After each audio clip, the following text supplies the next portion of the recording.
श्री गजानन महात्म्य अध्याय 7 ते 9। अथ सप्तमाध्याय प्रारंभ। श्री गणेशाय नम। आदिनाथा शिवोत्तमा प्रकटले शेगाव धामा भक्तांसाठी। तू सकलांचा आधार, मी असे निराधार, येऊन या मजतार समर्थ गजानना। संसार संसर्गे पिडलो, तुझ्या रूपा भुललो, चरणी तुझ्या आलोस अंतसमयी। शरणागत असे तारी, सर्व चिंता निवारी, आलो तुझ्या मंदिरा समर्थ गजानना। छळती षट विकार मला, तेथे जीव कासावीस झाला, घडती अघेट लीला गजानना। पहा षटविकारा समान, सहा पुत्र कडजातीस जाण, छळती गजानना कारण उन्मत होऊनी। सहा पुत्र कड ताजीचे, रूप न जाणता, समर्थांचे करती तिरस्कार साचे सदा सर्वदा। हरिपाटील वदले गजानना, मज सवे कुस्ती खेळाना, पोरे करती एशी वल्गना गजाननाची हो। समर्थांनी बैठक मांडली, बघतास्तव लीला केली, उठवा म्हणती त्यावेळी समर्थ गजानना। पाहुनी समर्थांची कामना, हरिपाटील गजानना पकडून त्यांना कराना उठवू लागले। परंतु समर्थांना हालती, भक्तजन कौतुक पाहती, धन्य धन्य समर्थ शक्ती अगाध असे। श्री गजानन शक्तिमंत, हरिपाटील अनुभूत, आले ती शरणागत मनोमन ते धवा। परी कडदाजीचे पुत्र होते बहुत विचित्र, गजानन असूनी पवित्र अपवित्र म्हणती। घेऊनी उसाची मुळी आले गजानन जवळी, करण्या गजाननाची खोडी उर्मटपणे। म्हणती गण्या खाई ऊस, महाराज होऊनी बसला असं, ऊस मारती पाठीस चवताळूनी। परी गजानन मौनावले, एक शब्दही ना बोलले, प्रहार ऊसाचे साहिले, स्थित प्रज्ञा परी। ऊस मारू मारू थकले, पाठीस वळण उमटले, पाहुनी नवल वाटले सकळी कांसी। ऐसे षटविकार छळती, मानवी देहाप्रती, परी योगी विकार जोखती योग सामर्थ्ये।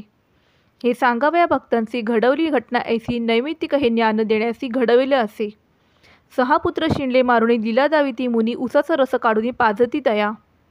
षटविकार मुरवूनी, त्या निर्विकार करोनी, केली आगाध करणी समर्थानी हो।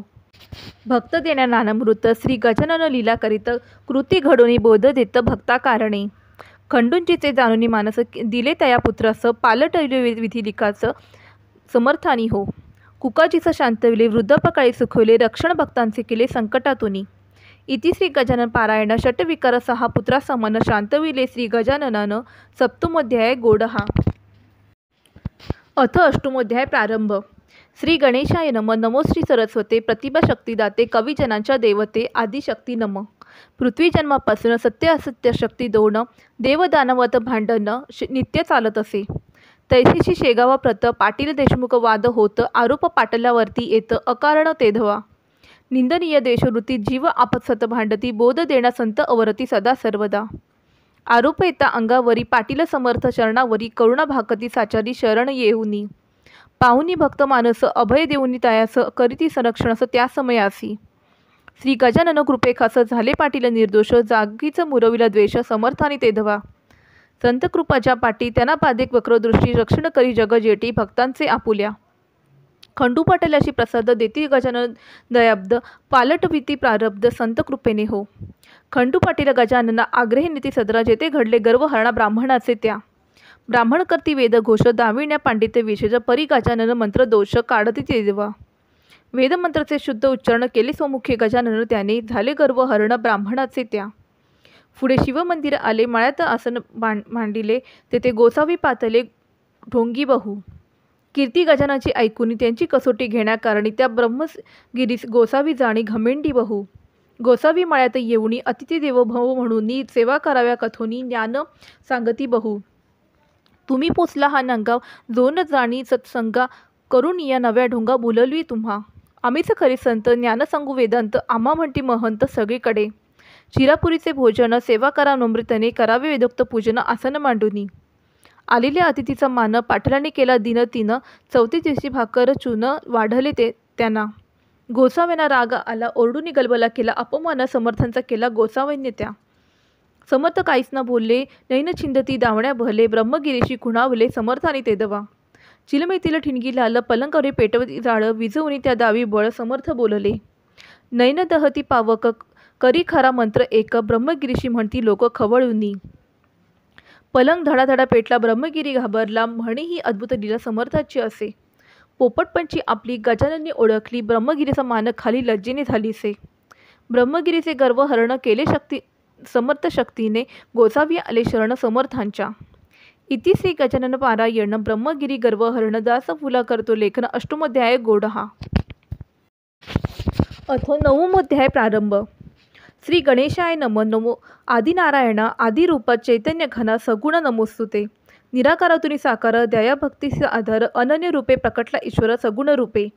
त्या चैतन्य स्वरूपाचा अंत पार ना लागेसाचा साक्षात्कार श्री गजाननाचा अतर्क्य असे. पशुपक्षावरी सत्ता त्याची चाले सहजता ऐकावी ती कथा श्रोते सज्जन हो. गोविंद पुवाड टाकळी कर प्रसिद्ध जे कीर्तनकार त्याचा घोडा द्वाड फार अवगुणी असे.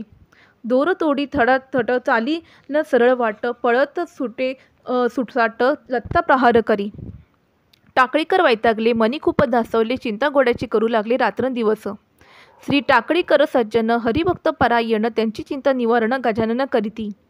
स्पर्श घोड्याचे करता त्याने धरली शांतता अगाध गजाननाची सत्ता भूलोकी असे. श्री टाकळीकर चिंताग्रस्त घोडा उठून पाहत श्री गजानन चहूपायत पहुडले दिसती. झाले टाकळीकर चकित म्हणती घोडा प्रज्ञावंत कैसा होनी केला शांत द्वाड असुनी. घोड्यांचा द्वाडपणा निवविला गजानन तेथे द्वाड प्रवृत्तीना गजानन शांतवी. वाईट वृत्तीच्या जनांना देई सद्बुती गजानना दुःख होती देती सज्जना असुर ते बहु. द्वाड हे माझे मन न जाई तुम्हा शरण व्हावी सद्बुद्धी पूर्ण समर्थ गजानना. घोडा शांत इला पाहुनी भक्त आले लोटांगणी कीर्ती पसरली भुवनी समर्थांची बहु. दूरदूरिनी दर्शनासी भक्त येते शेगावासी शेगाव झाले जणू काशी तीर्थक्षेत्र महा. दोन भक्त बाळापूरचे परम समर्थांचे केलेला नवस भुलले साचे साहजिकचे. ते दुसऱ्या वेळी आले नवस आणाव्या भुलले समर्थांनी बोलून दाखवले खुणावोनी. भले भले नवस करती कार्य सतता भुलती ऐसी केशी त्यांची भक्ती वरपांगी असे. गांजाचा नवस केला त्या भक्त आठव झाला क्षमा केली त्यावेळेला समर्थांनी. बाळकृष्ण बाळापुरासी राहत होता रामदासी दर्शन सज्जन गडासी नित्य जात असे. वृद्धकाळ आल्यासी गेला रामदास चरणावरी आता होईना वारी वृद्धकाळपणे. स्वप्नी केले समर्थन म्हणती नको चिंता व्यर्थ मी येईल उत्सवार्थ नवमीच्या. नवमीच्या उत्सवाला येण्या स्वयंगृहाला दृष्टांत सामदासांना केला बाळकृष्णाशी. उत्सव होता नवमीशी वाटपाती रामदासी प्रकटले श्री गजानन ऋषी रामदास रूपे. श्री गजानन रूप रामदासांचे कार्यकर्ती भक्तांचे नवमीच्या उत्सवाचे कल्याण करती. इति श्री गजानन पारायण निवविले द्वाडपण दास फुले करितो लेखन नवमोध्याय गोडहा.